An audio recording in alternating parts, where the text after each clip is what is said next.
நம்ம இப்போ வந்து விஷாந்தோட மம்மி கூட இருக்கோம். ஸோ விஷாந்த் வந்து க்ளோஸ்ட் ஐ கான்சன்ட்ரேஷன் ஃபார்முலா 1 முடித்த குழந்தை. என்ன மாதிரியான சேஞ்சஸ் எல்லாம் இருக்குதுன்னு சொல்லிட்டு அவங்க மம்மிக்கிட்டேயே கேட்கலாம். Good evening. ஓகே, சொல்லுங்கள், என்ன மாதிரியான சேஞ்சஸ் இருக்குங்களா குழந்தைகிட்ட விஷாந்த் கிட்ட இந்த கோர்ஸுக்கு அப்புறமா?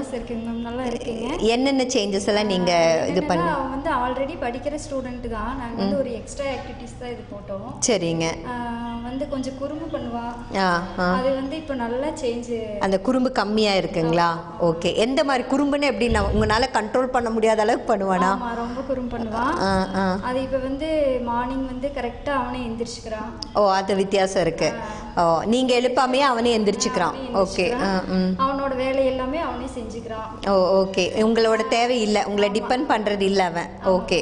எல்லாமே அவனே கரெக்டா மார்னிங் எந்திரிச்சு எக்ஸசைஸ் பண்றது, அதுக்கப்புறம் யோகா செய்யறது, குளிக்கிறது அதெல்லாம் அவனே பண்ணிக்கிறான். ஓகே. முதல்ல எல்லாம் அப்படி இல்லை, நீங்க உங்களை ரொம்ப டிபெண்ட் பண்ணியிருப்பானா? Okay okay okay. வந்து சிஸ்டர் இருக்கு, 2 பேரும் சண்டையாவே இருக்கு முதல்ல. இப்போ வந்து கொஞ்சம் விட்டு கொடுத்து போயிடுறான். இவன் விட்டு கொடுக்கறது உங்களுக்கே தெரியுது. போயிடுறான். அப்புறம் ஈவினிங் வந்து ஹோம்ஒர்க் பண்றதெல்லாம் ஓரளவுக்கு அவனே பண்ணிக்கிறான். படிக்கிறதுல முதல்ல படிக்கிற ஸ்டூடெண்ட் தான், இருந்தாலும் இந்த எக்ஸாம்ல நல்ல ரிசல்ட் இருக்கு. இந்த கோர்ஸுக்கு அப்புறமா உங்களுக்கு அந்த வித்தியாசம் தெரியுது. ஓகே. பிஹேவியர் சைடுன்னு இதெல்லாம் தான், அந்த கோவம் பிடிவாதம் எல்லாம் போயிருக்கு, குறும்பெல்லாம் போயிருக்கு அவங்ககிட்ட. ஓகே. வேற என்ன டிஃப்ரென்ஸ் உங்களுக்கு?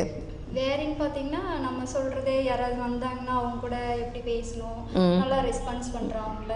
ஓகே. கிட்ட ஃபர்ஸ்ட் வந்து அந்த விளையாட்டுத்தனமா குறும்பா இருப்பான், கண்டுக்க மாட்டான், யார் வந்தாலும் சட்டையே பண்ண மாட்டான். ஓகே. அவங்கள வந்து ரெஸ்பான்ஸ் பண்ணி அவங்க கூட பேசுறான். ஓகே. அது உங்களுக்கு கண் கூட தெரியுது. அது டியானால தான், டியா கோர்ஸ்னால தான். ஓகே. இப்போ வந்து 6th கிளாஸ் தான் முடிச்சிருக்கா, இதுலயே நல்ல டிஃபரன்ஸ் தெரியுது. ஓகே. சரி, இதை பார்த்துட்டு இருக்க வியூவர்ஸ்க்கு என்ன சொல்ல நினைக்கிறீங்க? இது வந்து ஏன்னா இது ஒரு புதுமையான கோர்ஸாக இருக்கிறனால கன்ஃபியூஷன் இருக்கும், சேர்த்தலாமா இல்லை குழந்தைக்கு பிரெயின் அது இதுன்னு சொல்கிறாங்களே அப்படின்லாம் சொல்லிட்டு. இல்லை, நீங்கள் எல்லாருமே தைரியமாக இதில் சேர்த்தலாம். குழந்தைங்க வந்து கான்சென்ட்ரேட் பண்ணி படிப்பாங்க. இதில் வந்து நிறைய குழந்தைங்க வந்து விளையாட்டுத்தனமாக இருப்பாங்க, படிக்க மாட்டாங்க. கொஞ்ச நேரம் அப்படியே படித்தாலும் ஒரு 10 மினிட்ஸ் படிப்பாங்க. இது வந்து நல்ல பிரெயினுக்கு ஒரு எக்ஸசைஸ் தான், அதனால வந்து ரொம்ப நேரம் நல்லா கான்சென்ட்ரேட் பண்ணி படிப்பாங்க. அதனால எல்லாரும் தைரியமாக இதில் சேர்த்தலாம், பயந்துக்க வேண்டியதெல்லாம் இல்லை. ஓகே. கடைசியாக உங்ககிட்ட ஒரு கேள்வி கேட்குறேன். டியா அப்படின்னு சொன்னால் உங்கள் மனசுக்கு ஞாபகப்படுற வார்த்தை என்ன? ஏஞ்சல்னு தான் உங்கள் மனசுக்கு ஞாபகம் வருது. இல்லை இவன் சொல்கிறனால நீங்கள் சொல்கிறீங்களா, இல்லை உங்கள் மனசுக்கே அப்படி தான் தோணுதா?